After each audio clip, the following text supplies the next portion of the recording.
এয়া আমাৰ ধাৰেলি জয়াপাৰ মধ্য অসমীয়া বিদ্যালয়ৰ প্ৰাচীৰ পত্ৰিকা।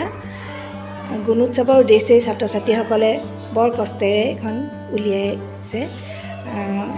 আমাৰ বৰ্হিমূল্যায়ক মহোদয়া গুণমণি গগৈ বাইদেৱে উন্মোচন কৰিব। আমাৰ অষ্টম শ্ৰেণীৰ ছাত্ৰ হিমাংশুৱে বেটুপাত অংকন কৰিছে। বেটুপাতখন অংকন কৰাৰ উপৰিও আৰু ছবিসমূহো অংকন কৰিছে।